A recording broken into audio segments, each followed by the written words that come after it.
আসসালামু আলাইকুম viewers, this is Shakil. Welcome to my channel. Actually আজকের ভিডিওটা ইম্পর্ট্যান্ট একটা ভিডিও। সম্পূর্ণ ভিডিওটা দেখার চেষ্টা করবেন।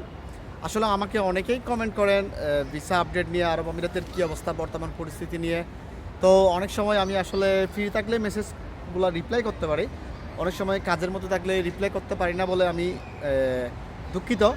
ঠিক আছে, একেবারে অনেকটা বিজি হয়ে গেছি তা না, কিন্তু কাজের প্রেশার, এখানে অনেকগুলা ঝামেলার পক্ষে থাকতে হয় সব সময়। যারা প্রবাসে থাকে তারাই বুঝবেন আসলে, সেজন্য আসলে রিপ্লাইগুলো দেওয়া হয় না। মূল কথায় আসি যায়। অ্যাকচুয়ালি আরব আমিরাতের ভিসা কি এখন ওপেন আছে, তো সেটা নিয়ে আপডেটটা দিচ্ছি আপনাদেরকে। আরব আমিরাতের মূলত এখন যে লেবার ভিসা ক্যাটাগরির ভিসাগুলো ছিল সেগুলো কিন্তু এখনও ওপেন হয় নাই। ঠিক আছে, ভিসা ওপেন হয় নাই, ট্রান্সফার ভিসা এখনও চালু হয় নাই। এখন কোন ভিসাটা চালু আছে সেটা নিয়ে আমি আলোচনা করব। এখন একমাত্র ভিসা চালু আছে, সেটা হচ্ছে হাই প্রফেশন ভিসা, অর্থাৎ যাদের অনার্স ডিগ্রি অথবা মাস্টার ডিগ্রির সার্টিফিকেট আছে তারা কিন্তু ভিসার জন্য অ্যাপ্লাই করতে পারবেন। এখন কথা হচ্ছে ভাই, আমার যাদের সার্টিফিকেট আছে তারা কি ডিরেক্টলি আবেদন করতে পারবে? না, তাদের প্রথম প্রক্রিয়াটি হচ্ছে অনার্স মাস্টার্স ডিগ্রি যেগুলো সার্টিফিকেটগুলো আছে সেগুলো প্রথমে অ্যাটেস্টেশন প্রক্রিয়াটা শেষ করতে হবে। এখন নতুন একটা রুলস চালু হয়েছে, সেটা হচ্ছে mygov.bd। ওইটাতে গিয়ে প্রথমে আপনার সার্টিফিকেটগুলো আপলোড করে ওইখানে বিকাশের মাধ্যমে আপনার পেমেন্টটা দিয়ে, ঠিক আছে, আপনাকে আবেদনটি সম্পূর্ণ করতে হবে। এটা সম্ভবত 7 days to 10 days লাগে। ওইটা অ্যাটেস্টেশন প্রক্রিয়াগুলো যখন হয়ে যায়, মিনিস্টারির যে কাজগুলো আছে, ঠিক আছে, ওইগুলো হয়ে যাবে। ওগুলো করার পর আপনি আরব আমিরাতে যে ইউএই এমবেসিটা আছে ঢাকায়, ওইখান থেকে গিয়ে কিন্তু বাকি কাজগুলো সম্পন্ন করতে হবে। এরপরে আপনি অর্থাৎ বিএফএস করতে হয়।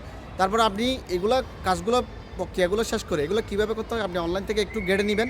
অনলাইন থেকে অনেকগুলো কিন্তু আইডিয়া আপনি পাবেন। সেইভাবে কাজগুলো করে আপনি সার্টিফিকেটটা আরব আমিরাতে আপনি যে কোম্পানিতে ভিসা নিতে চাচ্ছেন সেই কোম্পানিতে আপনি পাঠাবেন। এরপরে আপনার ভিসার জন্য অ্যাপ্লাই করবেন। তখন এখান থেকে আরব আমিরাতের কর্তৃপক্ষ যদি আপনার এখানের কোম্পানিগুলো আপনাকে অনুমোদন দেয়, তাহলে আপনার ভিসা বের হবে। এরপর ভিসা যদি আপনার জন্য পাঠায়, ঠিক আছে, আপনি চলে আসতে পারবেন, কোনো সমস্যা হবে না। এরপর এখানে আসার পর বাকি যে মেডিকেল, তারপর আপনি আইডির জন্য, ঠিক আছে, পতাকার জন্য আপনার দাফে দাফে যে আপনার পেমেন্টগুলো করতে হয় সেগুলো পেমেন্টগুলো করে, ঠিক আছে, আপনি এমআরএফ আইডি কার্ড পাবেন। যতক্ষণ এমআরএফ আইডি কার্ডটা আপনার হাতে আসবে না ততক্ষণ পর্যন্ত আপনার ভিসা কমপ্লিটটা হবে না। ঠিক আছে, আপনার পাসপোর্টে একটা লাল যে শিলটা পড়ে পাসপোর্ট ভিসার, ওইটা পড়বে। তারপর আপনি আপনার লেবার কার্ডটা বুঝে নেবেন। প্রথম হচ্ছে আপনার পাসপোর্টের ভিসাটা বুঝে নেবেন, শিল করা। এরপর আপনার একটা লেবার কার্ড আসবে।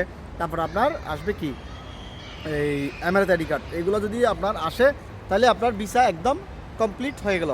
আপনি 2 বছরের জন্য আপনার ভিসাটা সম্পন্ন হবে। ঠিক আছে, তো আশা করি হাই প্রফেশন ভিসা চালু, এটা সবাই বুঝতে পারছেন। আর যে নর্মাল ক্যাটাগরির ভিসাগুলো আছে সেগুলো এখনও চালু হয় নাই।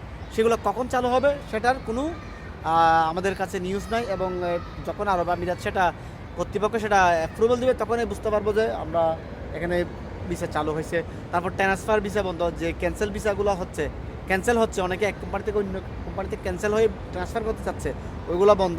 তারপর আপনার ফ্যামিলি ভিসা, ঠিক আছে, এগুলো কিন্তু বন্ধ আছে সব কিছু। তো এগুলো কখন আসলে চালু হবে তার কোনো এখনও আমাদের কাছে নিউজ নেই। এই নিউজগুলো যদি আমরা পাই আপনাদেরকে সঠিক নিউজ দেওয়ার জন্য কিন্তু চেষ্টা করব। So viewers, this is Shakil. Don't forget to subscribe my channel. Thank you so much. আল্লাহ হাফেজ।